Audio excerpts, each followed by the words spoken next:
నమస్తే, welcome to four sides TV. తెలంగాణలో RTC కార్మికుల సమ్మె బాటకు రెడీ అయ్యారు. 21 అర్ధరాత్రి నుంచే సమ్మెకు వెళ్లేందుకు ఆర్టీసీ జేఏసీ నేతలు పిలుపునిచ్చారు. అయితే ఇప్పటి వరకు సమ్మెపై చర్చలకు పిలువని ప్రభుత్వం ఒక్కసారిగా కాళేశ్వరం సభలో మంత్రి పొన్నం వ్యాఖ్యలతో చర్చలకు అవకాశం ఏర్పడింది. ఒకవేళ బంద్ జరిగితే రోజు ప్రయాణిస్తున్న లక్షలాది మంది మహాలక్ష్ములకు తీవ్ర ఇబ్బందులు తప్పవనే సంకేతాల నేపథ్యంలోనే మంత్రి పొన్నం చర్చల అంశాన్ని చివరి క్షణంలో తెరపైకి తీసుకొచ్చారనే చర్చ జరుగుతుంది. ఆర్టీసీని ప్రభుత్వంలో విలీనం, కార్మిక సంఘాల పునరుద్ధరణ సహా పలు డిమాండ్ల పరిష్కారమే ధ్యేయంగా ఆర్టీసీ జేఏసీ సమ్మెకు పిలుపునిచ్చింది.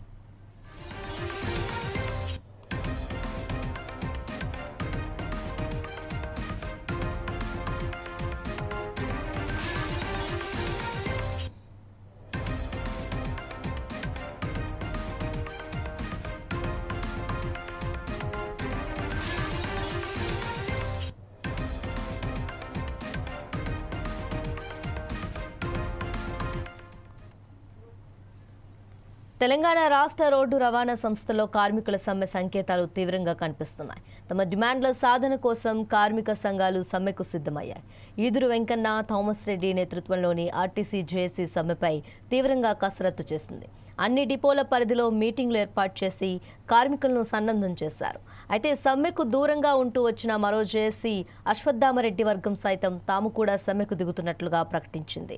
వీరితో సహా మిగతా కార్మిక సంఘాలు సైతం సమ్మెకు సై అంటున్నాయి. అదే జరిగితే తెలంగాణ వ్యాప్తంగా ఆర్టీసీ బస్సు సర్వీసులు నిలిచిపోయే అవకాశం ఉంది. ఈ నేపథ్యంలో ఏం జరుగుతుందన్న టెన్షన్ చాలా మందిని వెంటాడుతుంది. సమస్యల పరిష్కారంపై స్పష్టమైన హామీ రావాలన్నది ఆర్టీసీ జేఏసీ నేతల మాట. ప్రభుత్వంలో పలుమార్లు ఉద్యోగ సంఘాల నేతలు చర్చలు జరిగించినప్పటికీ ఎలాంటి స్పష్టత రాలేదని, అందుకే సమ్మె తప్ప వేరే ఆప్షన్ తమ దగ్గర లేదని జేఏసీ నేతలు చెప్తున్నారు.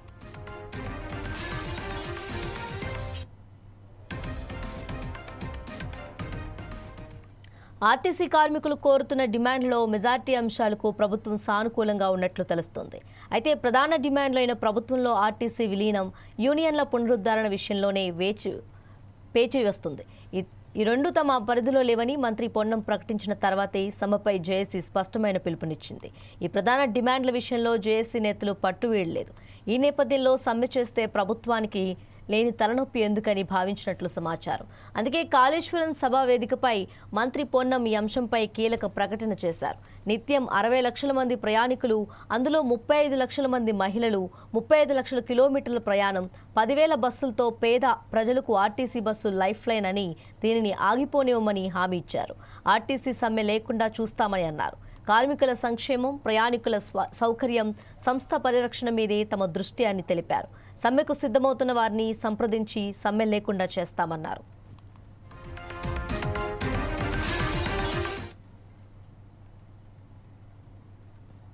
తెలంగాణ ప్రజాపాలన ప్రభుత్వం అక్కా చెల్లెలందరికీ ఉచితంగా బస్సు సౌకర్యం కలిగజేసింది.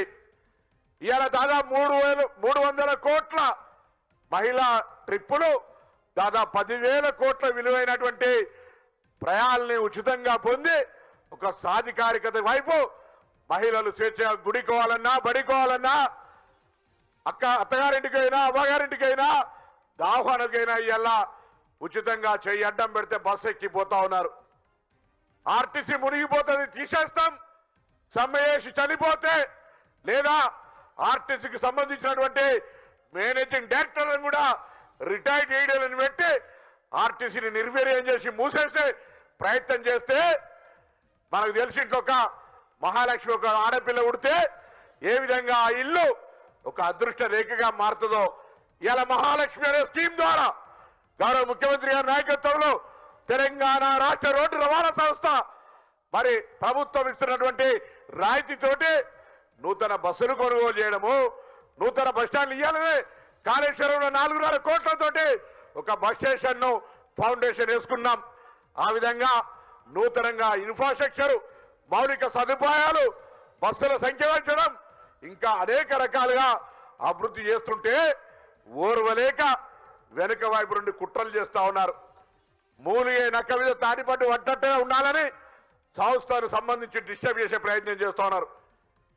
రోజు 65 లక్షల మంది ప్రయాణికుల్ని, అందులో 40 లక్షల మంది మహిళల్ని, 35 లక్షల కిలోమీటర్లు 10,000 బస్సులు, 97 డిపోలు, 341 బస్ స్టేషన్లల్లా 12,000 గ్రామాల దాకా అన్ని దగ్గర తిరిగే ఈ బస్సు పేద ప్రజలకు ఒక లైఫ్ లైన్ అటువంటిది. ఏ సమస్యలున్నా రాష్ట్ర ప్రభుత్వం తరఫున 3 ప్రధాన అంశాల మీద ఆర్టీసీకి నడుస్తా ఉంది. 1 కార్మికుల సంక్షేమం, 2 ప్రయాణికుల సౌకర్యం, సంస్థ పరిరక్షణ. కాబట్టి దయచేసి అందరూ కూడా పేద ప్రజలు ప్రయాణించేటువంటి ఈ యొక్క రవాణా అంశంలో ఎవరైనా మాట్లాడినా, నేను కావచ్చు, మంత్రివర్గంలో ఏ మంత్రి అయినా, రేపు చెన్నై నుంచి ఉప ముఖ్యమంత్రి గారు వస్తారు, వారి నేతృత్వంలో అందరినీ సంప్రదించేటువంటి సమ్మె లేకుండా ఆర్టీసీ కార్మికులకు సంబంధించి గుండెల్లో పెట్టి చూసుకునేటువంటి ప్రభుత్వం ఉంటుంది అనేటువంటి మాట ఈ సందర్భంగా తెలియజేస్తూ, తెలంగాణలో ఆర్టీసీ కార్మికుల సమ్మె బాటకు రెడీ అయ్యారు. 21 అర్ధరాత్రి నుంచే సమ్మెకు వెళ్లేందుకు ఆర్టీసీ జేఏసీ నేతలు పిలుపునిచ్చారు. అయితే ఇప్పటి వరకు సమ్మెపై చర్చలకు పిలువని ప్రభుత్వం ఒక్కసారిగా కాళేశ్వరం సభలో మంత్రి పొన్నం వ్యాఖ్యలతో చర్చలకు అవకాశం ఏర్పడింది. ఒకవేళ బంద్ జరిగితే రోజు ప్రయాణిస్తున్న లక్షలాది మంది మహాలక్ష్ములకు తీవ్ర ఇబ్బందులు తప్పవనే సంకేతాల నేపథ్యంలోనే మంత్రి పొన్నం చర్చల అంశాన్ని చివరి క్షణంలో తెరపైకి తీసుకొచ్చారని చర్చ జరుగుతుంది. ఆర్టీసీని ప్రభుత్వంలో విలీనం, కార్మిక సంఘాల పునరుద్ధరణ సహా పలు డిమాండ్ల పరిష్కారమే ధ్యేయంగా ఆర్టీసీ జేఏసీ సమ్మెకు పిలుపునిచ్చింది.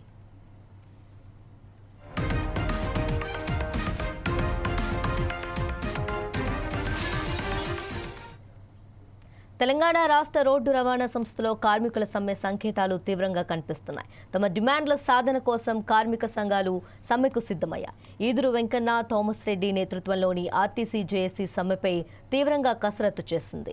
అన్ని డిపోల పరిధిలో మీటింగులు ఏర్పాటు చేసి కార్మికులను సన్నద్ధం చేశారు. అయితే సమ్మెకు దూరంగా ఉంటూ వచ్చిన మరో జేఏసీ అశ్వత్థామరెడ్డి వర్గం సైతం తాము కూడా సమ్మెకు దిగుతున్నట్లుగా ప్రకటించింది. వీరితో సహా మిగతా కార్మిక సంఘాలు సైతం సమ్మెకు సై అంటున్నాయి. అదే జరిగితే తెలంగాణ వ్యాప్తంగా ఆర్టీసీ బస్సు సర్వీసులు నిలిచిపోయే అవకాశం ఉంది. ఈ నేపథ్యంలో ఏం జరుగుతుందోనన్న టెన్షన్ చాలా మందిని వెంటాడుతుంది. సమస్యల పరిష్కారంపై స్పష్టమైన హామీ రావాలన్నది ఆర్టీసీ జేఏసీ నేతల మాట. ప్రభుత్వంతో పలుమార్లు ఉద్యోగ సంఘాల నేతలు చర్చలు జరిగించినప్పటికీ ఎలాంటి స్పష్టత రాలేదని, అందుకే సమ్మె తప్ప వేరే ఆప్షన్ తమ దగ్గర లేదని జేఏసీ నేతలు చెప్తున్నారు.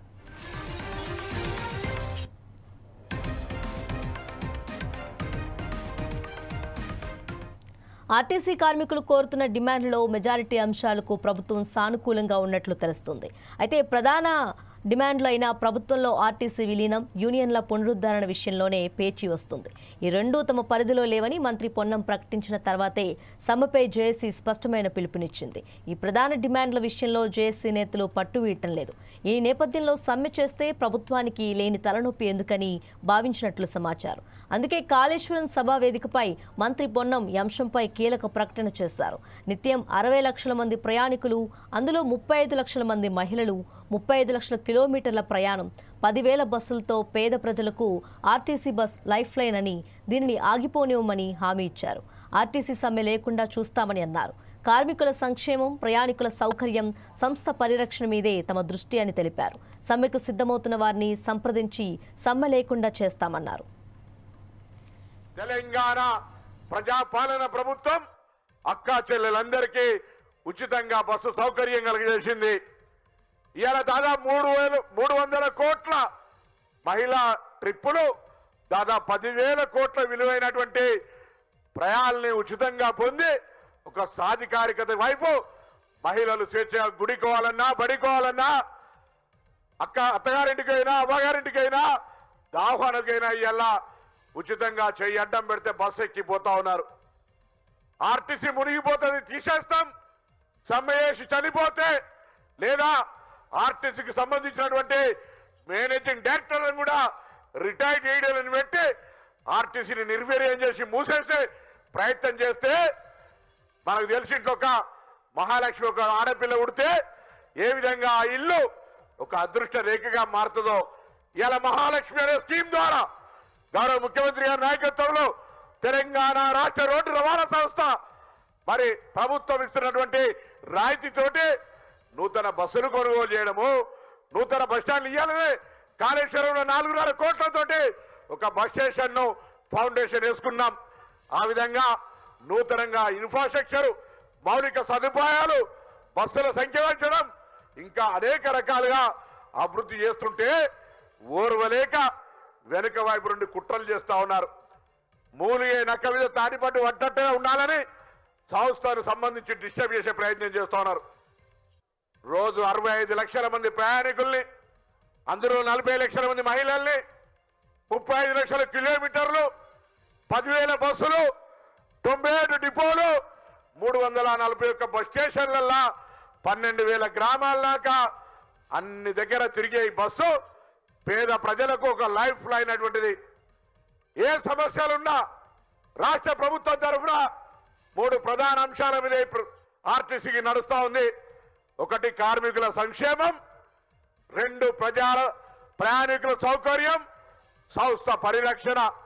కాబట్టి దయచేసి అందరూ కూడా పేద ప్రజలు ప్రయాణించేటువంటి ఈ యొక్క రవాణా అంశంలో ఎవరైనా మాట్లాడినా, నేను కావచ్చు, మంత్రివర్గంలో ఏ మంత్రి అయినా, రేపు చెన్నై నుంచి ఉప ముఖ్యమంత్రి గారు వస్తారు, వారి నేతృత్వంలో అందరినీ సంప్రదించేటువంటి సమ్మె లేకుండా ఆర్టీసీ కార్మికులకు సంబంధించి గుండెల్లో పెట్టి చూసుకునేటువంటి ప్రభుత్వం ఉంటుంది అనేటువంటి మాట ఈ సందర్భంగా తెలియజేస్తూ, తెలంగాణ ప్రజాపాలన ప్రభుత్వం అక్కా చెల్లెలందరికీ ఉచితంగా బస్సు సౌకర్యం కలిగజేసింది. ఇవాళ దాదాపు 300 కోట్ల మహిళా ట్రిప్పులు, దాదాపు 10,000 కోట్ల విలువైనటువంటి ప్రయాణాలని ఉచితంగా పొంది ఒక సాధికారికత వైపు మహిళలు స్వేచ్ఛగా గుడికోవాలన్నా, బడికోవాలన్నా, అత్తగారింటికైనా, అమ్మగారింటికైనా, దాహనకైనా ఇలా ఉచితంగా చెయ్యి అడ్డం పెడితే బస్సు ఎక్కిపోతా ఉన్నారు. ఆర్టీసీ మునిగిపోతుంది, తీసేస్తాం. సమ్మె చేసి చనిపోతే లేదా ఆర్టీసీకి సంబంధించినటువంటి మేనేజింగ్ డైరెక్టర్లను కూడా రిటైర్డ్ చేయడాలను పెట్టి ఆర్టీసీని నిర్వీర్యం చేసి మూసేసే ప్రయత్నం చేస్తే, మనకు తెలిసి ఇంకొక మహాలక్ష్మి ఒక ఆడపిల్ల ఉడితే ఏ విధంగా ఆ ఇల్లు ఒక అదృష్ట రేఖగా మారుతుందో, ఇలా మహాలక్ష్మి అనే స్కీమ్ ద్వారా గౌరవ ముఖ్యమంత్రి గారి నాయకత్వంలో తెలంగాణ రాష్ట్ర రోడ్డు రవాణా సంస్థ మరి ప్రభుత్వం ఇస్తున్నటువంటి రాయితీతోటి నూతన బస్సులు కొనుగోలు చేయడము, నూతన బస్టాండ్లు ఇవ్వాలని కాళేశ్వరంలో 4.5 కోట్లతోటి ఒక బస్ స్టేషన్ ను ఫౌండేషన్ వేసుకున్నాం. ఆ విధంగా నూతనంగా ఇన్ఫ్రాస్ట్రక్చర్, మౌలిక సదుపాయాలు, బస్సుల సంఖ్య పెంచడం, ఇంకా అనేక రకాలుగా అభివృద్ధి చేస్తుంటే ఓర్వలేక వెనుక వైపు నుండి కుట్రలు చేస్తున్నారు.